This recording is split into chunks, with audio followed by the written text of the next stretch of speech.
Se eu digitalizar essas curvas de nível, digitalizar essa hidrografia e esses lados, eu já vou poder utilizar essa ferramenta de interpolação. Só um detalhe, no próprio IBGE hoje, a boa parte das cartas topográficas já estão digitalizadas, inclusive no formato shapefile, e já podem ser utilizadas para essa finalidade. Então vamos lá. No ArcGIS, a ferramenta para fazer a análise desses dados é o Spatial Analyst. Dentro do Spatial Analyst, eu tenho a ferramenta de hidrologia. Tá?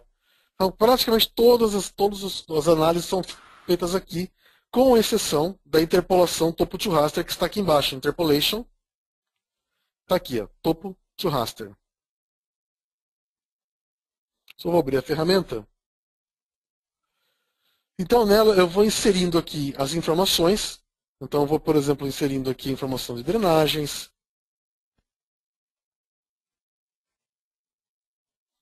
de corpos d'água. E aqui eu vou dizendo que cada um deles é. Por exemplo, drenagens é stream, que é em inglês. Corpos d'água é lake. Aí, conforme eu vou colocando os dados, vou colocar aqui curva de nível, etc. E vou apontando aqui para o que ele é. Por exemplo, curva de nível é contour, ponto cotado é ponto elevation e assim por diante. Tá? Ele vai pedir para gerar aqui o modelo digital do terreno, o tamanho da célula de saída, o tamanho da célula. No caso, por exemplo, da escala 1 para 100 mil, o tamanho da célula ficaria aqui em 90 centímetros. Isso vai depender, se for, por exemplo, 1 para 50, cairia para 30. E aqui algumas outras informações adicionais. Por exemplo, qual tipo se eu vou forçar o meu terreno para drenagem, qual que é o meu dado principal de entrada, se ele é ponto cotado ou curva de nível, e alguns outros detalhes aqui. Outra coisa interessante, para quem está fazendo mestrado ou está fazendo trabalho de formatura e precisa de referência bibliográfica, aqui no help da ferramenta que eu estou acessando,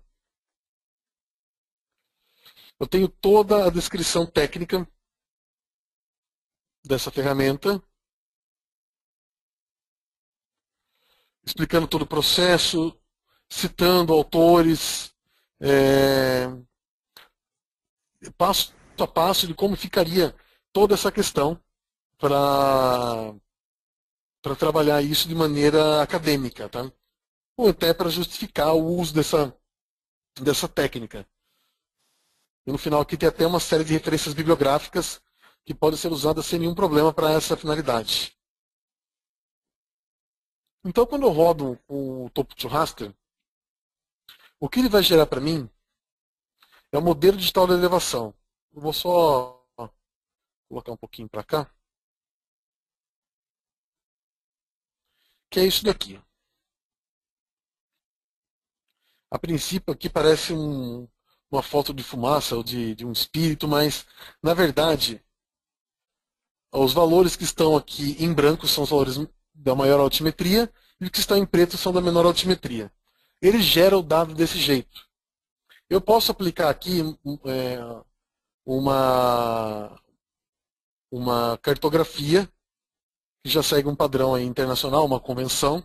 Tenho aqui de Surface, não é Elevation, 1 ou 2. Ele já tem as cores aqui, agora com umas cores, que já representam melhor o meu modelo digital do terreno. Tá? Então esse aqui é o primeiro resultado que é feito a partir do mapeamento topo to raster. Então, a partir então, desses dados que eu citei lá.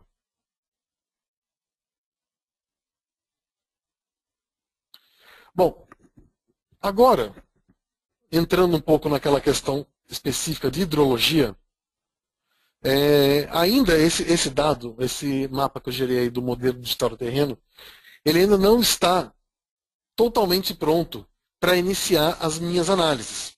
Então, as minhas análises elas que eram os próximos dados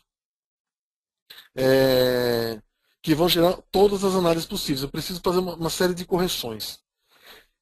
Isso aqui já tinha mostrado então anteriormente, que seria onde que estão guardados os dados, né? Dentro do ArcToolbox eu tenho ali a caixinha de hidrologia. E aqui então seriam os passos, a metodologia que eu devo seguir para gerar os produtos aí, as análises hidrológicas.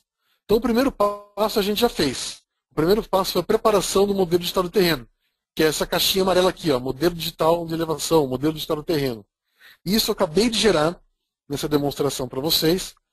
Agora falta fazer um passo, que é identificar os buracos que tem nele, que chamam de sinks, que são os poços, sumidouros. Então, esse passo é super importante para eliminar as falhas. Tá?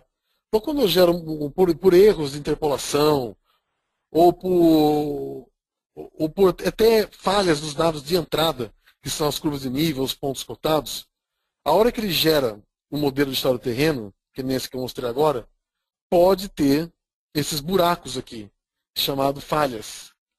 Então, esses buracos, eles são preenchidos quando eu rodo essas ferramentas aqui contidas no ArcToolbox, que é o Sync e o Identify Sinks. Então, ele conserta essa falha. Porque, senão, a próxima ferramenta que eu vou mostrar, que seria o fluxo d'água, seria interrompido aqui e eu não conseguiria representar uma drenagem. Salvo as exceções que realmente foram uma falha. Em alguns terrenos kársticos, isso é presente. Então, eu tenho ali um sumidouro, por exemplo, por conta de uma caverna que existe ali embaixo daquele terreno. Então, nessas condições, isso deve ser apontado e essa ferramenta ela tem que ser criada exceções para ser passada.